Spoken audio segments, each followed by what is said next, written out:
Hello and welcome to this week's episode of Goa Ahead. And the matter that we are discussing this week is a very interesting one. It is about a tiger reserve. Forest Minister of Goa, Vishwajit Rane, kicked up a storm by saying that he will oppose any attempts of creating any tiger reserve territory in Goa. He even went ahead and said that the tigers that you see in Goa, they come from Karnataka and they are not from here.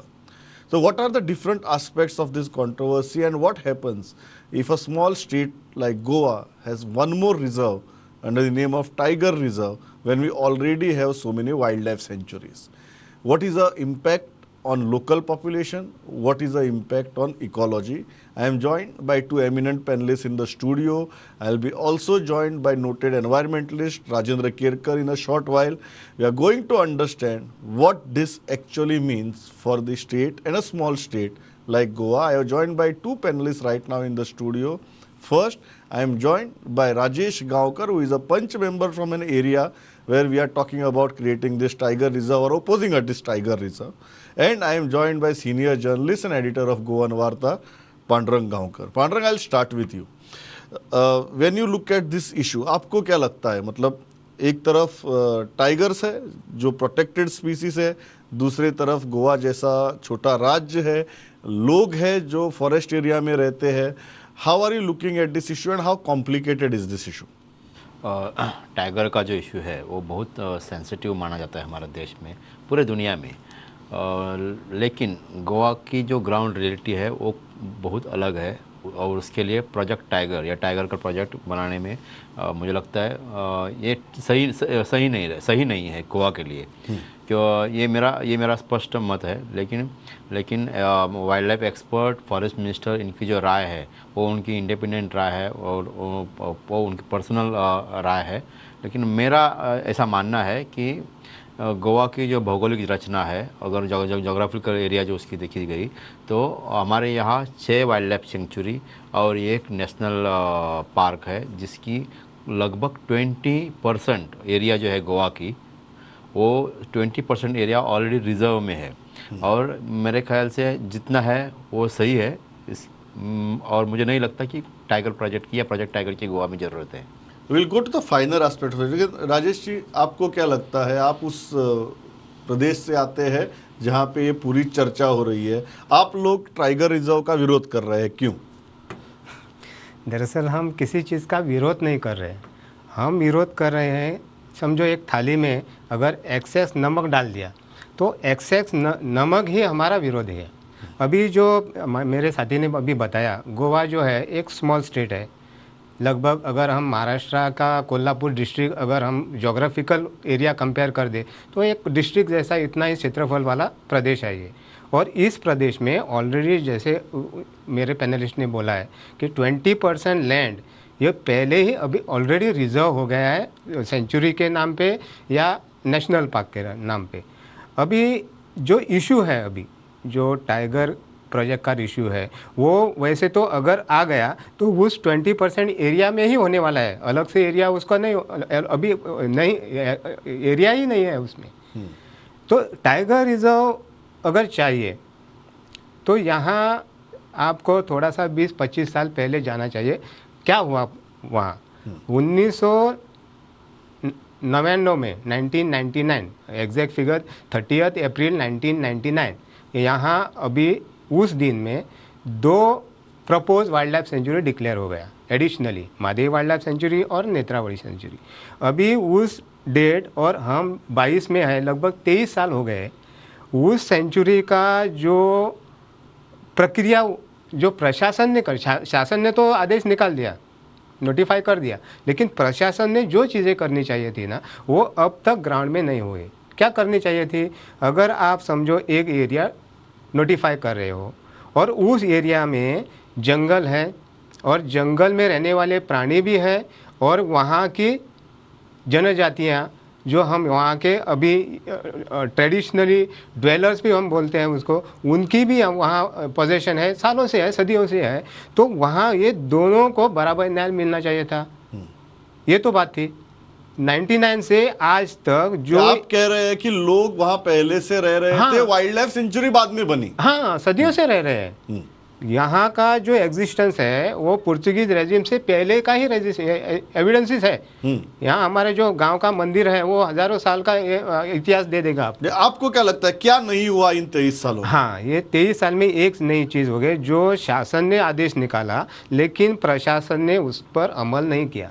अभी मैं categorically आपको Mahadev wild life sanctuary का एक picture आपको produce करूँ। वहाँ 32 villages है इस एरिया में, जो 208 स्क्वायर किलोमीटर की एरिया है। वहाँ जो 32 विलेजेस है उनका रहन सहन, उनका जो लाइवलीहुड है वो वहीं से डिराइव करता है। वहाँ जो अभी ऐसा नहीं है कि जो इंडस्ट्रियलाइज हुआ है ऐसा गांव नहीं है, वो खेती बाड़ी करते हैं, उनका लाइव स्टॉक है। तो खेती बाड़ी करने वाली ज़मीन जो है वो यहाँ नोटिफाई हो गया है। ये अगर ये नोटिफाई हो गया है, वो आप बाद में अगर टाइगर रिजर्व करोगे तो वो लोग जाएंगे कहाँ, खाएंगे क्या?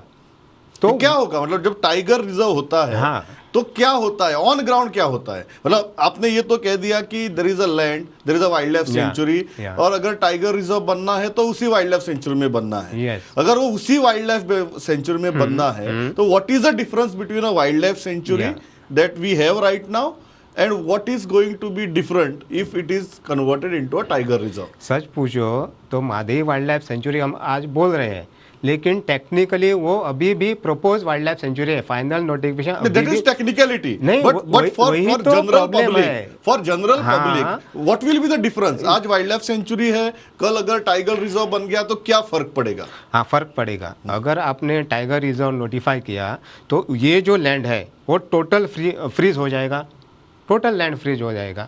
अभी आपको संधि है, अभी अब प्रोपोज वाइल्ड लाइफ है, हमारा जो कल्टीवेशन है वहाँ तो नेचुरल फॉरेस्ट नहीं है कल्टीवेशन में, तो वो लैंड पहले बाहर आना चाहिए, डी नोटिफाई होना चाहिए।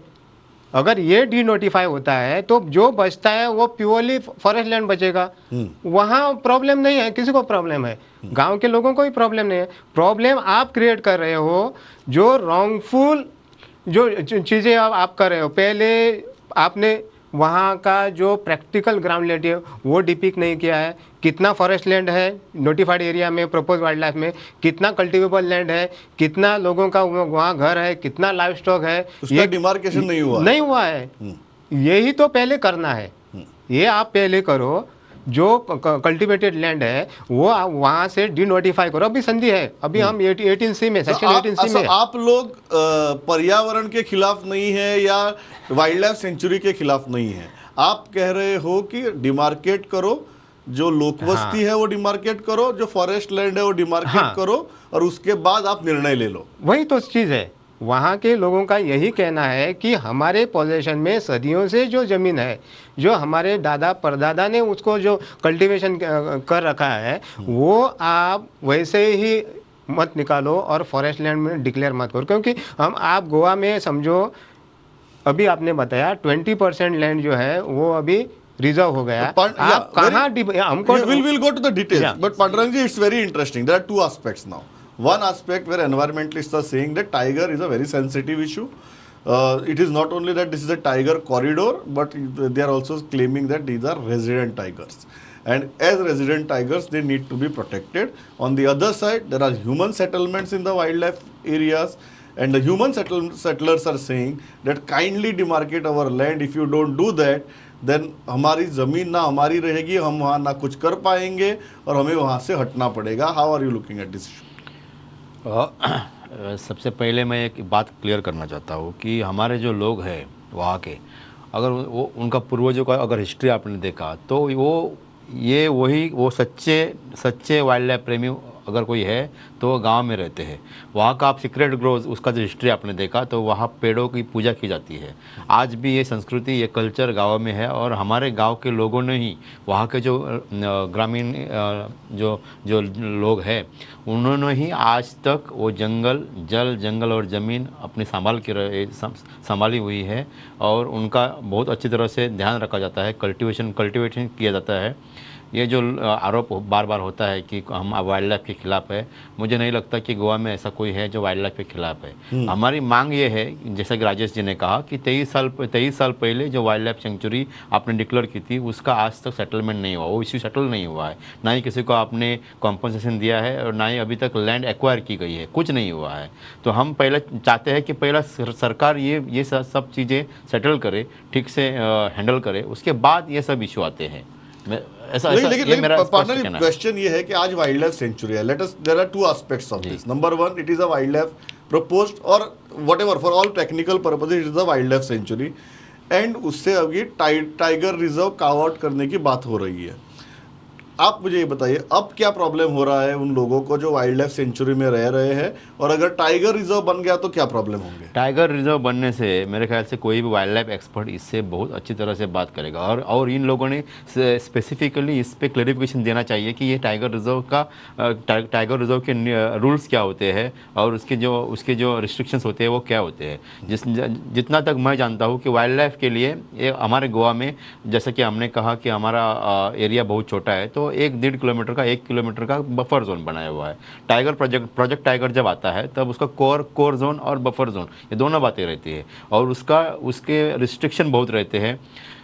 वाइल्ड लाइफ बफर जोन में आप इंसान भी रह सकते हैं, जानवर भी रह सकते हैं। टाइगर के बफर जोन में अगर ऐसी कोई सुविधा ये है, ऐसी कोई प्रोविज़न है, तो इन लोगों ने क्लियर करना चाहिए। लोगों के मन में डर है कि टाइगर रिजर्व आने से ये जो रिस्ट्रिक्शन है वो बहुत बढ़ेगी, ये लोगों ने क्लियर करना चाहिए कि क्या है और क्या होने वाला है। आज पांडुरंग जी, आप उस इलाके को बहुत अच्छी तरह से जानते हैं। What are the problems faced by people age of today? मेरे से अच्छे राजेश जी कहेंगे कि राजेश जी 17 में रहते हैं, मैं तो वहाँ से शिफ्ट हो गया हूँ। लेकिन जहाँ तक मैं जानता हूँ, फॉरेस्ट के लोग पिछले कई सालों से, ये जो स्थानिक हमारे लोग हैं, ग्रामीण लोग हैं, उनको बहुत सताते हैं। ना ही उनके जो बाग ये है, काजू के जो बाग है वहाँ न जाने नहीं देते हैं। अगर लकड़ियाँ चाहिए घर के लिए तो लाने नहीं देते हैं, कुछ नहीं करने देते हैं। और 1-2 बार इतना वायलेंस भी हुआ है, कॉन्फ्लिक्ट भी हुआ है इन दोनों के बीच, फॉरेस्ट डिपार्टमेंट के कर्मचारी और गाँव के लोग। तो ये बहुत पिछले 10-12 साल से ये बहुत बढ़ गया है, और इस पर मेरे ख्याल से राजेश जी बहुत अच्छे राजेश जी, आप क्या कहते हैं कि आप लोगों को कॉन्फ्लिक्ट नहीं चाहिए, ना जानवरों से चाहिए ना फॉरेस्ट ऑफिशियल से चाहिए, लेकिन आपको क्या दिक्कतें हो रही है और इससे आगे कैसे बढ़ना है? दिक्कतें तो ये है कि जो पहले जो ट्रेडिशनली हम जो लाइफस्टाइल वहाँ जी रहे थे, वो sanctuary, propose wild life sanctuary आने से वो हैम्पर हो गई है। क्या हुआ है? देख, प्रपोज वाइल्ड लाइफ सेंचुरी में आप वैसे तो एंटर भी नहीं कर सकते। वहाँ हमारा लाइफ स्टॉक है, वहाँ हमारा कल्टीवेशन है, तो कायदे से हम वहाँ जा भी नहीं सकते ना। ये तो प्रॉब्लम है। तो हम क्या बोल रहे हैं, अगर आपको सही मायने में अगर आपको कंजर्व करना है फॉरेस्ट को, तो आप पहले जो बेसिक इशू है वो सेटल करिए ना। जो फॉरेस्ट लैंड है वो फॉरेस्ट लैंड डिमार्क करिए, जो नॉन फॉरेस्ट लैंड है और कल्टीवेशन है, वैसे तो वहाँ पेड़ है, वहाँ कंक्रीट का कुछ नहीं है, तो वो वहाँ लोगों को दीजिए। लोग वहाँ जो अपनी जो उपजीविका है वहाँ चलाएंगे ना। हम खाली पीली यहाँ फॉरेस्ट लैंड में नहीं जा रहे हैं ना, घूमने को तो नहीं जा रहे हैं। तो पहले हमारा बेसिक नीड जो है वो इशू सॉर्ट आउट कीजिए। हमारा कल्टिवेबल लैंड है वो डिमार्क कीजिए, उसका डिनोटिफिकेशन निकाल लो आप, और बाद में जो बचता है प्योर फॉरेस्ट लैंड, और उसमें अगर टाइगर रिजर्व किया तो भी आपको प्रॉब्लम नहीं है? मुझे तो कोई दिक्कत नहीं है, हमारे गांव के लोगों को तो दिक्कत नहीं है। दिक्कत तो यही है जो वहाँ कॉन्फ्लिक्ट एरिया जोन जो है, जो हम भी वहाँ जाते हैं और जंगली जो जानवर है वहाँ जो दोनों का जो कॉमन जो है वहाँ प्रॉब्लम है। तो मैं कह रहा हूँ कि ये आप डिनोटिफाई कीजिए। वैसे भी वहाँ फॉरेस्ट कुछ नहीं है, जंगली पेड़ वगैरह कुछ नहीं है, वो जो है फूड बेयरिंग ट्रीज है। तो वो हमारा लैंड हमको वापस कीजिए, और बाकी का जो जंगल है उसको पहले, एक्चुअली वो तो पहले ही दिन करना चाहिए था। जो सेक्शन 18 जो लगाया है उससे पहले होमवर्क उन्होंने करना चाहिए था, प्रशासन ने। वो नहीं किया, वो उनकी गलती है, तो पहले वो गलती तो सुधारो। ओके, फाइनल पांडुरंग जी मुझे बताइए कि ये भी अभी चर्चा और इस मुद्दे पे भी चर्चा हो रही है कि whether Goa has resident tigers, और it's a very funny term that whether the tigers that we are seeing in Goan forest are non resident tigers and they come from Karnataka. आपको इस विषय पे क्या कहना है? मैं प्रमोद जी, मैं कहना चाहता हूँ कि हम सब मानते हैं कि मादई वाइल्ड लाइफ सेंचुरी जो है, वो जो पूरा एरिया है, राजेश जी भी जानते हैं कि वो जो एरिया है वो काली टाइगर रिजर्व, भगवान महावीर, भीमगढ़, उस एरिया को टच हुआ है। और इस महाराष्ट्र में वो यहाँ राधानगरी तक जाता है। तिलारी का खोरा ये जो है वैली जो है, और राधानगरी, यहाँ तक कोई पूरा कॉरिडोर फैला हुआ है। और हमारे पूर्वज भी कहते थे कि उन्होंने भी टाइगर देखे हैं। किसी ने किताबें में उसका जिक्र मिलेगा कि किसी ने उसकी शिकार की गई है। तो ये हम ऐसे नहीं कह सकते कि टाइगर यहाँ के नहीं है या है, इस पर मैं ज़्यादा मेरा ये नहीं है। लेकिन कोई डीएनए स्टडी भी बता सकती है कि टाइगर कहाँ के है। इस हम ऐसे नहीं कह सकते कि टाइगर ये माइग्रेटेड है या वो ट्रांजिट है या यहाँ से आते हैं वहाँ से आते हैं। ये पूरा कॉरिडोर जो है 70 का मादई का, ये बहुत रिच फ्लोरा एंड फाउना से बहुत बड़े पैमाने पर जैविक संपदा वहाँ पर है। तो मेरे ख्याल से ये टाइगर वहाँ पर पहले से भी हो सकते हैं या बाजू के जंगल में भी से आ सकते हैं। इस पर मुझे एग्जैक्टली मैं नहीं बता सकता, लेकिन मैं इतना बता सकता हूँ कि इतने छोटे से राज्य में मेरे ख्याल से ये प्रोजेक्ट टाइगर की संकल्पना है, योजना है, ये इज ठीक अनएफोर्डेबल। Yes. Finally Rajesh ji, non resident tigers या रेजिडेंट टाइगर्स गोवा में क्या है? देखिए, मैं रेसिडेंट हूँ क्योंकि मेरा राशन कार्ड है, मेरा इलेक्शन कार्ड है, तो टाइगर का तो वो कुछ भी नहीं है। लेकिन हम उस एंगल से क्यों देख रहे हैं? जो मैं वहाँ जंगल में आसपास, मेरा जो बचपन ही वहाँ से होया, तो हम उस चीज़ को ऐसा नहीं देखते हैं। जो टाइगर है उसका एक इलाका होता है, और कौन सा इलाका है? ये जो सह्याद्री का जो माउंटेन रेंज है वो उसका इलाका है।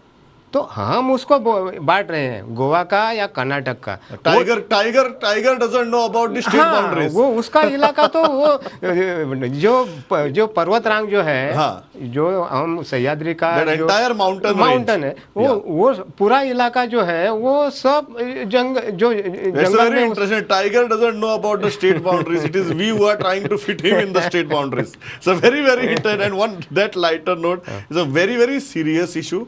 But we need to tread very carefully because a man-animal conflict or a man-forest department conflict, both are not good for anybody. Pandurang ji, Rajesh, thanks a lot for participating in this because this is a very sensitive issue and we needed your perspective on this. In a short while, we are going to talk to noted environmentalist Rajendra Kirkar, who is going to talk about the environmental aspect of this very sensitive issue. Welcome, sir.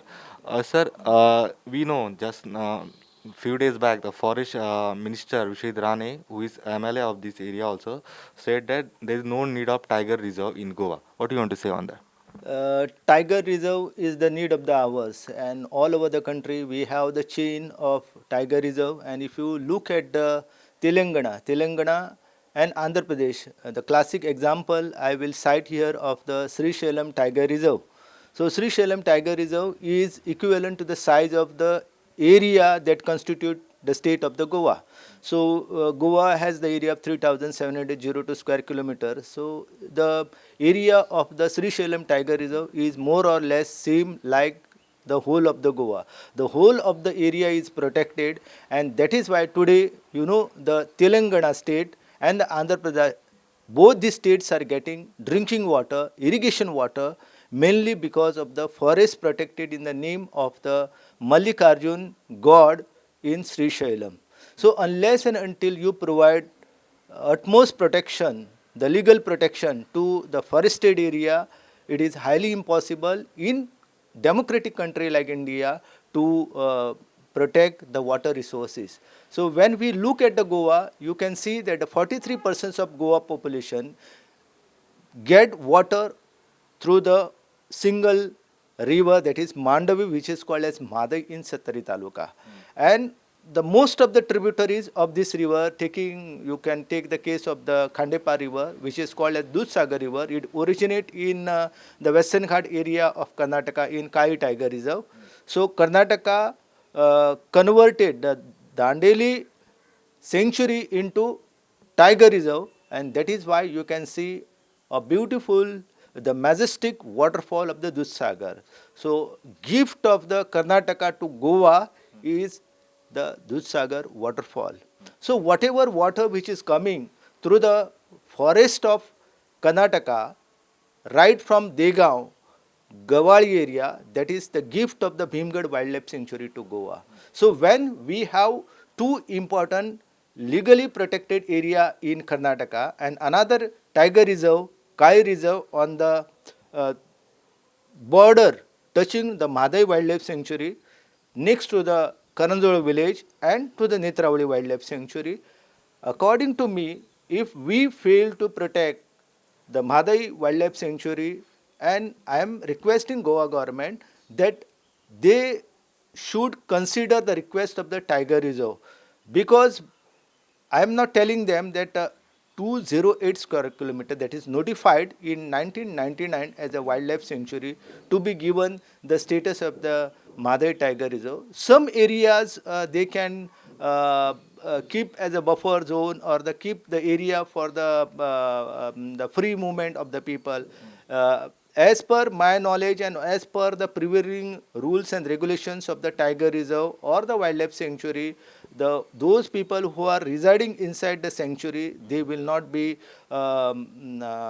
relocated. And if you look at the case of the Goa, there are 31 villages inside the Madai Wildlife Sanctuary. Whatever cashew plantation presently the people are possessing, so their activities will be continued. So there is, the core zone area or the buffer zone area. If the tiger reserve is constituted, then there will be the core zone area. So in core zone area where rich forest cover is there, no activities like this will be allowed. But buffer zone or where the villagers are having the possession of the cashew plantation, the horticultural plantation, agricultural activities, everything will be allowed just like the normal. So Now let's see what Forest Minister of Goa, Mr. Vishwajit Rane, says about the tiger habitat, tiger reserve and tiger corridor. He is the man who started this whole controversy. Wildlife Sanctuary was declared by General Jacob in 1999, 4 June 1999, without objections and suggestions. As a result of which there are villages in those areas which have not yet been rehabilitated or settled in different areas. Goa is very small. I have been to wildlife sanctuaries which are 17,000 square kilometers, and as a result of which these are the huge wildlife sanctuaries. I have seen the management of these wildlife. We have got Mahavir, we have got wildlife sanctuary, we have Kotigaon. Not a single citizen from Goa goes to visit those sanctuaries. What are we doing with those sanctuaries? We have to ensure that the management of those parks is done in a professional manner. What I said is that there are many times corridors. The tigers come through those corridors, and not only that, you go to Ranthambore, along the tiger corridors, the infrastructure of road network is created.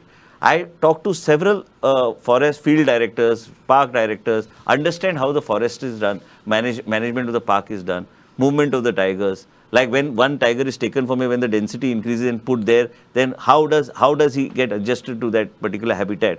Ultimately, that habitat here is not suitable. But as a result of which, there's a lot of work that needs to go in.